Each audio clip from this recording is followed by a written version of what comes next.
Hello friend, कैसे हैं आप सब। आई होप आप सभी बहुत अच्छे होंगे। फ्रेंड, आप सभी का हमारे यूट्यूब चैनल में स्वागत है। तो आज का जो हमारा वीडियो है बहुत ही खास है। आप पूरे वीडियो के लास्ट तक बने रहना। हर बार मैं ये बात आपको बोलता हूँ कि पूरा तक देखिएगा, तभी आपको समझ में आएगा। ठीक है। इसके पहले वाला और वीडियो अपलोड कर दिया गया है, उनको आपने जरूर देखा होगा। जो हमारा बॉटनी है और केमिस्ट्री है, उनका important question BSc first semester NAP 2020 के रूल के अकॉर्डिंग डाला गया है, जिसमें कम समय में हर विद्यार्थी अच्छे से पढ़ के अच्छा नंबर ला सकते हैं। ठीक है। तो आज के वीडियो में हम लोग जंतु विज्ञान जूलॉजी जो सब्जेक्ट है, उनके इंपॉर्टेंट क्वेश्चन के ऊपर हम लोग बात करेंगे। अगर चैनल अच्छा लगे, ज्यादा से ज्यादा लोगों को शेयर कर दीजिएगा और एक प्यारा सा कमेंट करना मत भूलिएगा। ठीक है। चलिए, अगर चैनल में नए आए हैं तो चैनल को जाके सब्सक्राइब कर लेना। ठीक है। ये यूनिट वाइज दिया हुआ है, जैसे हर सब्जेक्ट में हमने देखा कि बॉटनी में देखा और केमिस्ट्री में देखा। यहाँ भी चार हमको यूनिट देखने के लिए मिलेंगे, है ना। ये विषय सूची है यहाँ पर जंतु विज्ञान का बीएससी फर्स्ट सेमेस्टर। चलिए, प्रश्न की ओर हम लोग आगे बढ़ते हैं। पहला यूनिट में दिया क्या है हम लोग देखते हैं। देखिए, पहला यूनिट में क्या दिया हुआ है। पहले तो अति लघुत्तरी प्रश्न दिया हुआ है, हर पैटर्न में वही दिया हुआ है कि 30 नंबर हमारे पास इंटरनल और असाइनमेंट का है और 70 नंबर सेमेस्टर एग्जाम में लिया जाएगा, लास्ट में, एग्जाम के लास्ट में। ठीक है। तो वहां पर 70 नंबर का होगा। टोटल मिला के कितना नंबर हो जाएगा? 100 नंबर। तो यहाँ पर ऑब्जेक्टिव टाइप क्वेश्चन बनेंगे, एक एक नंबर का क्वेश्चन बनेगा, 10 तो है ना। तो यहाँ भी जैसे बाकी सब्जेक्ट में देखा है, सेम टू सेम यहाँ भी वैसे बनने वाला है। चलिए, हम लोग इंपॉर्टेंट क्वेश्चन को चिन्ह लगाते हैं। आप पेन लेकर के बैठिए, अपने जो भी मटेरियल है पढ़ने के लिए उनको साथ में लेके बैठिए, तभी आप पूरा चीजों को समझ सकेंगे। और चिन्ह भी साथ में लगाते जाना, क्योंकि मैं थोड़ा थोड़ा आपको समझाते भी जाता हूं ताकि आप उन चीजों को अच्छे से समझ सकें। राइट। देखिए, पहला क्वेश्चन दिया है, पृथ्वी पर जीवन के विकास को समझाइए। जो पृथ्वी है ना, उस पर जीवन का विकास कैसे हुआ। बिल्कुल, बहुत ज्यादा इंपॉर्टेंट क्वेश्चन है, इनको चिन्ह लगा लीजिए कि सबसे पहले हमारे जो पृथ्वी पर जो जीवन का विकास कैसे हुआ। क्या यूकैरियोटिक जीव पहले आया कि प्रोकैरियोटिक जीव पहले आया, विकसित प्राणी आया, कैसे आया, तो उनको दिया गया है, उनको जाके जरूर पढ़ना। ये बहुत ज्यादा इंपॉर्टेंट क्वेश्चन है। बायोजेनेसिस के सिद्धांत पर टिप्पणी लिखो, है ना। ये भी इंपॉर्टेंट क्वेश्चन है, एक दो नंबर का क्वेश्चन पूछ सकते हैं। बायोजेनेसिस क्या होते हैं, ठीक है। ये इंपॉर्टेंट है, आप चिन्ह लगा लीजिए। बिग बैग सिद्धांत क्या होते हैं, ये भी छोटा क्वेश्चन में बन जाएगा, है ना। यह 3 नंबर 4 नंबर के क्वेश्चन में बन जाएगा, इनको आप चिन्ह लगा लीजिए। ठीक है। नेबुलर परिकल्पना क्या है, ये भी 2 नंबर का क्वेश्चन बन सकता है। छोटा छोटा क्वेश्चन है, ये ज्यादा बड़ा क्वेश्चन नहीं है, क्योंकि ये लघुत्तरी प्रश्न है। और दिया है अगला, आदिम पृथ्वी पर वायुमंडल और ऊर्जा का स्रोत का वर्णन कीजिए। जो आदिकाल था, पुराने समय थे, है ना, उसमें आदिम पृथ्वी पर वायुमंडल और ऊर्जा का स्रोत का वर्णन, ये इसको मत करिए। ठीक है। जैव विकास, जीवन के जैव रासायनिक सिद्धांत की व्याख्या कीजिए। ये छठवा वाला इंपॉर्टेंट है, इनको चिन्ह लगा लीजिए। जैव रासायनिक प्रक्रिया में जीवन की उत्पत्ति की जैविक विकास की परिकल्पना को समझाना है कि बायोकेमिकल ओरिजिन ऑफ लाइफ कैसे हुआ। ये इंपॉर्टेंट क्वेश्चन है, आप इनको चिन्ह लगा लीजिए, सातवा को। अगला क्वेश्चन दिया है, को को एसर वेट्स कोलाइड एवं जटिल कार्बनिक अणु के निर्माण की प्रक्रिया को समझाइए। नहीं, इसको मत करिएगा। प्रोकैरियोटिक कोसा क्या है, व्याख्या कीजिए, इसको भी मत लगाइए। 10वां क्वेश्चन को लगा लीजिए। पोषण की प्रक्रिया के विकास पर निबंध लिखिए, बहुत ज्यादा इंपॉर्टेंट है। और यू यूकैरियोट्स के विकास की प्रक्रिया को समझाइए। नहीं, इसको नहीं लगेगा। निर्देशित यहां पर दिया है पैन स्पर्मिया का सिद्धांत क्या है, समझाइए। नहीं लगेगा इनको भी। अगला देखते हैं, 13, निम्नलिखित को समझाइए, टिप्पणी करना है इस पर। 13 क्वेश्चन को चिन्ह लगा लीजिए, ये आ सकते हैं दोनों क्वेश्चन। ठीक है। और ये दोनों क्वेश्चन अगर आप पढ़ लेते हैं, कीमोजेनी और बायोजेनी, ये दोनों का अंतर भी नीचे में पूछा गया है। अगर आप 13 क्वेश्चन पढ़ लेते हैं तो 14 तो हो ही गया, दोनों में अंतर। इस तरह से यहां पर हम लोग देख पाए कि टोटल हमारे पास लघु उत्तरी में 4-5 प्रश्न बन रहे हैं, 4 क्वेश्चन 5 क्वेश्चन के आसपास, ये चारों क्वेश्चन ऊपर का। और जो दीर्घ उत्तरी में क्वेश्चन बन रहे हैं, यहाँ पर 7वां क्वेश्चन बन रहा है, 10वां और 13वां बन रहा है। और ये क्वेश्चन एक बार पूछा गया था, पूछने के लिए, है ना। लेकिन अगर इतना पढ़ लेते हैं तो अथवा में तो क्वेश्चन देना ही देना है, नो डाउट यहाँ से आपको क्वेश्चन बन ही जाएगा। और आपको एक बात बताना चाहता हूँ, ये जो 7वां क्वेश्चन है और ये जो 6वां क्वेश्चन है, ये दोनों बहुत ज्यादा इंपॉर्टेंट है। खास करके लॉन्ग क्वेश्चन के लिए 7वां इंपॉर्टेंट है, और 10वां इंपॉर्टेंट है, और 13वां इंपॉर्टेंट है। ठीक है, अगर आपसे हो सके तो 11वां को आप चिन्ह लगा सकते हैं। ठीक है, अब बाकी ये जो 13 क्वेश्चन पढ़ लेते हैं तो ये दोनों में अंतर तो वही क्वेश्चन हो गया ना, ये क्वेश्चन बना के दे दिया अलग से आपके लिए अंतर में। ठीक है, चलिए देखते हैं यूनिट नंबर 2 की ओर हम लोग एंट्री करते हैं। देखते हैं, संघ सिलेंट्रेटा के लक्षण की व्याख्या कीजिए। केवल आपको लक्षण बताना है, तो ये संघ के बारे में पूछा गया है, सिलेंट्रेटा में कौन प्रजाति आते हैं, तो लक्षण आप 4-5 पढ़ लेंगे। ठीक है, संघ मोलस्का के लक्षणों की व्याख्या कीजिए। जैसे घोंघा वगैरह होते हैं ना, वो मोलस्का में आते हैं, तो उनके लक्षण को बताना है 5-7 ठो। मतलब ये 3-4 ठो जो दिया है ये लक्षण है, ये पहला और दूसरा। तीसरा दिया है क्वेश्चन, श्रेणी मछलियों के लक्षणों की व्याख्या। ये शॉर्ट शॉर्ट क्वेश्चन है, ये तीसरा क्वेश्चन भी। तो पहला, दूसरा, तीसरा, ये छोटा छोटा क्वेश्चन है, इनको आप पढ़ लीजिएगा, थोड़ा सा आपको लगेगा 5-5 मिनट में आपका याद हो जाएगा, ऐसे सिंपल एकदम। चौथा देखिए, अकशेरुकी और कशेरुकी में अंतर। आपको बताना चाहूंगा मैं, कशेरुकी का मतलब क्या होता है, जिसमें हड्डी पाए जाते हैं। ठीक है, वो कशेरुकी की श्रेणी में आते हैं, और जिसमें हड्डी नहीं पाए जाते हैं, है ना, उनको हम लोग अकशेरुकी के श्रेणी में डालते हैं। ठीक है, तो दोनों में अंतर पूछा गया है, आपने 11th-12th में पढ़ा होगा, तो ये दोनों के अंतर को पढ़ ही लीजिएगा। ये चारों क्वेश्चन में से नो डाउट शॉर्ट क्वेश्चन में आपका 1-2 प्रश्न बनेगा ही बनेगा निश्चित रूप से। ठीक है, और अगला देखते हैं। अगला दिया है 5वां, तो इंपॉर्टेंट नहीं है।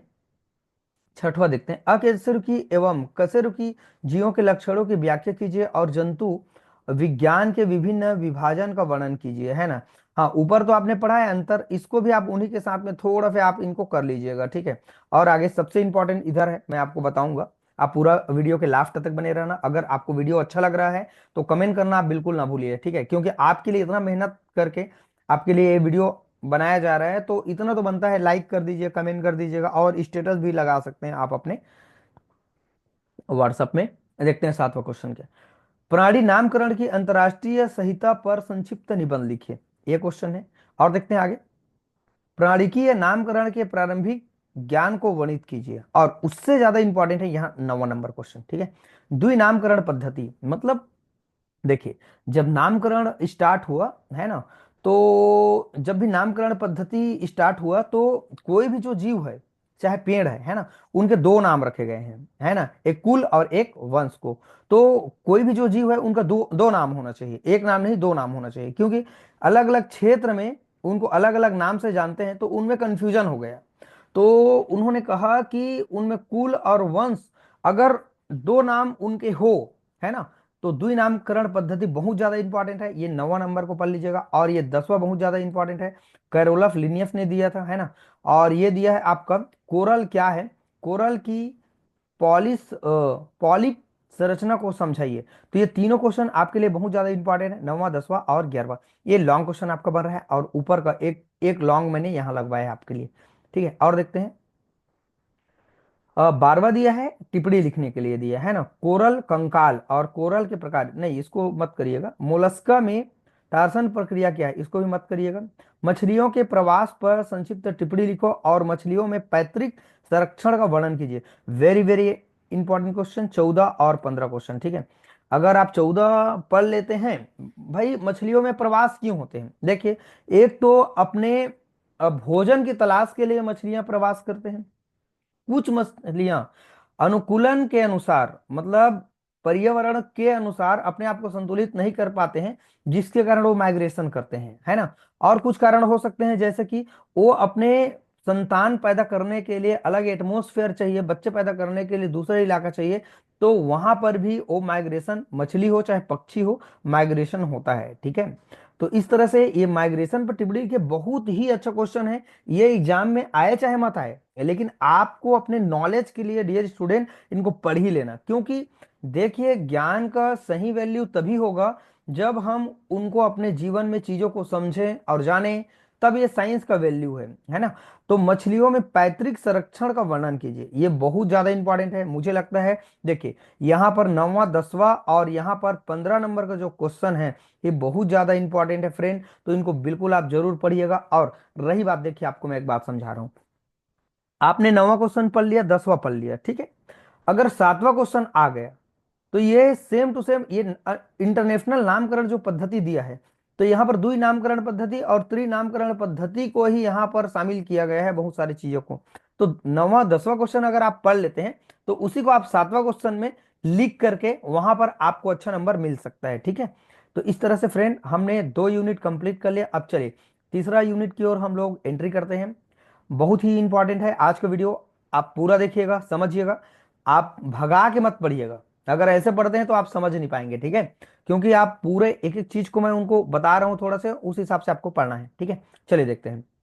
देखिए, वर्ग एम्फीबिया के लक्षणों की व्याख्या कीजिए। ये शॉर्ट क्वेश्चन है। एम्फीबिया जो होते हैं उनके लक्षण क्या होते हैं उनको बताना है। वर्ग रेप्टाइलिया के लक्षण की व्याख्या कीजिए। रेप्टाइल में कौन कौन प्राणी आते हैं, कौन कौन जीव आते हैं, लक्षण पूछा गया है ना। और यहाँ है एम्फीबिया में पैतृक रक्षण पर एक लेख लिखना है। इनको मत करिए। नियोटेनी पर टिप्पणी लिखिए। ये अच्छा, इसको भी मत करिए। विषैले और विषहीन सर्पों की पहचान कैसे की जाती है, वेरी वेरी आईएमपी क्वेश्चन है, 5वां क्वेश्चन। इसे एक क्वेश्चन और है पीछे, मैं आपको बताऊंगा 7वां और 8वां। वेनम और एंटी वेनम पर टिप्पणी लिखिए। अब ये वेनम क्या है, एंटी वेनम क्या है, इनको भी टिप्पणी दे सकते हैं, अंतर भी दे सकते हैं। तो इनको अगर हो तो पढ़ लीजिएगा, और अगर ये नहीं हो तो मैंने आपको 3 क्वेश्चन वहां चिन्ह लगवा दिया, इसको पढ़ लीजिएगा। 7वां नंबर का क्वेश्चन बहुत ज्यादा इंपॉर्टेंट है। भारत में पाए जाने वाले जो विषैले सांप है उन पर टिप्पणी लिखना है कि कौन कोबरा विषैला है कि नहीं है, कौन क्षेत्र में पाए जाते हैं, कहां पर पाए जाते हैं। सबसे ज्यादा इंपॉर्टेंट यही क्वेश्चन है। और 8वां क्वेश्चन सबसे ज्यादा इंपॉर्टेंट है। सर्पों में दंशन विधि पर टिप्पणी लिखिए। देखिए ये क्वेश्चन बहुत बार पूछा गया एग्जाम में, 7वां और 8वां क्वेश्चन, बिल्कुल इनको भी मत छोड़िएगा। और एम्फीबिया की पैतृक रक्षण पर टिप्पणी लिखिए, ये क्वेश्चन भी पूछा गया है कई बार। तो ये शॉर्ट क्वेश्चन है, ये तो छोटा छोटा क्वेश्चन है, ये तो 2-2 मिनट पढ़ेंगे तो याद हो जाएगा। हाँ, लेकिन ये क्वेश्चन एमपीबीए में पैतृक रक्षण पर एक टिप्पणी लिखे, ये लॉन्ग बन सकता है, ठीक है। और विषैले और विषहीन सर्पों की पहचान कैसे की जाती है, ये तो सिंपल क्वेश्चन है, ठीक है। और यहाँ पर लॉन्ग क्वेश्चन बनेगा 7वां और 8वां, और ये एमपीबीए वाला, ठीक है। तो कुल मिला के देखें 3 4 यहाँ पर हमारे पास निकल रहा है, क्या लॉन्ग क्वेश्चन है ना। तो इतना देखिए, आपको एक चीज पता चल रहा होगा वीडियो के माध्यम से कि यहाँ पर हमको एक पैटर्न मालूम हो जाएगा, हम अपने दिमाग में लेके चलेंगे कि भाई ये चीजें कठिन नहीं है। हम समझ रहे हैं कठिन है, लेकिन ये चीजें कठिन नहीं है। क्योंकि देखिए यहाँ पर जो 2-3 प्रश्न दिया हुआ है ऊपर का शॉर्ट क्वेश्चन है, और आपको लॉन्ग क्वेश्चन में कितना पढ़ना है, 1 2 3। अगर शॉर्ट नहीं हो तो लॉन्ग को पढ़ लीजिए, नो डाउट 3 क्वेश्चन अगर आप यहाँ से पढ़ लेते हैं, 3 4 क्वेश्चन, तो आपका अच्छा से सवाल हो जाएगा। चलिए अब अगले हम लोग यूनिट की ओर आगे बढ़ते हैं। यूनिट 4 दिया है यहाँ पर, देखिए बहुत ही इंपॉर्टेंट है ये चैप्टर आपके लिए। वर्ग पक्षियों के लक्षण की व्याख्या कीजिए। जो पक्षी वर्ग होते हैं उनके लक्षण क्या होते हैं, पंख पाए जाते हैं, उनके पंख जो वेदर होते हैं वो कैसे काम करते हैं, है ना। तो उनके जो पंख होते हैं वो किस तरह से उनकी रक्षा करते हैं शरीर के, है ना। ये क्वेश्चन है शॉर्ट क्वेश्चन में। वर्ग स्तनियों की लक्षणों की व्याख्या कीजिए, नहीं इसको मत करिएगा। पक्षियों में वायवीय अनुकूलन पर निबंध लिखिए, ये इंपॉर्टेंट क्वेश्चन है आपका, ठीक है, तीसरा नंबर का। पक्षियों में प्रवास प्रवसन प्रवास पर निबंध लिखिए, ये देखिए ये इंपॉर्टेंट है। जैसे मछली में प्रवास होता है, मैंने आपको वही बोल दिया था, पक्षियों में भी प्रवास होता है। तो पक्षी भी प्रवास करते हैं, अपने स्थान छोड़ करके कुछ दिन के लिए चले जाते हैं। अब प्रवास क्या होते हैं, उनका डेफिनेशन क्या है, परिभाषा क्या होगा उनका, ठीक है। तो प्रवास जीवों में पाई जाने वाली एक ऐसी प्रक्रिया होती है जो कुछ समय के लिए अपने जीवन की रक्षा के लिए या सेक्सुअल प्रोसेस को कंप्लीट करने के लिए एक स्थान से दूसरे स्थान तक चले जाते हैं, या आवास की खोज के लिए एक स्थान से दूसरे स्थान चले जाते हैं और फिर अपने स्थान पर पुनः वापस आ जाते हैं। उनको हम लोग क्या कहते हैं, माइग्रेशन कहते हैं, राइट ना। तो ये क्वेश्चन आपके लिए बहुत ज्यादा इंपॉर्टेंट है फ्रेंड। जैसे आपने मछली में प्रवास देखा, वैसे यहाँ पर पक्षियों में प्रवास हम लोग पढ़ेंगे। लगभग सेम है दोनों का क्रिया, है ना। पक्षियों में पिर्चिंग क्रिया पटी लिखे, इसको मत करिएगा। कौन सा पक्षी उड़ नहीं सकता, इनको भी मत करिएगा, कोई दिक्कत नहीं। पक्षी एक ग्लोरीफाइड सरीसृप है, व्याख्या कीजिए, ये नहीं लगेगा आपको। 7वां क्वेश्चन आपके लिए इंपॉर्टेंट है। आर्कियो आर्कियो एप्टेरिक्स के रेप्टिलियन और एवियन एवियन लक्षणों को समझाइए, ये आपके लिए 8वां इंपॉर्टेंट है, कई बार एग्जाम में पूछा गया है, आप बिल्कुल इनको पढ़ लीजिएगा, ठीक है। प्रोटीथीरिया के महत्वपूर्ण लक्षण उदाहरण, ये ज्यादा इंपॉर्टेंट है, देख लीजिएगा, ठीक है। अब ये बंधुता वाला चीज आप बिल्कुल समझिएगा, बंधुता क्या चीज होते हैं, ठीक है। जलीय स्तनियों एवं अनुकूलन पर टिप्पणी लिखिए, नहीं इसको मत करिएगा। वेल एवं डॉल्फिन के विशिष्ट लक्षण को समझाइए, ये 11वां क्वेश्चन इंपॉर्टेंट है। और उड़ने वाले स्तनधारियों पर टिप्पणी लिखिए, बहुत ज्यादा इंपॉर्टेंट है फ्रेंड। ऊपर का जो 2-3 प्रश्न है शॉर्ट क्वेश्चन है, ये तीनों चारों को आप हर में पढ़िएगा। और मुझे लगता है जूलॉजी कहीं ना कहीं बहुत ज्यादा ये इजी है, अच्छे से अगर आप पढ़ लेते हैं नो डाउट आप इनको आसानी से लिख सकते हैं। और देखिए इसमें पूरा थ्योरी का काम है, डायग्राम का काम है।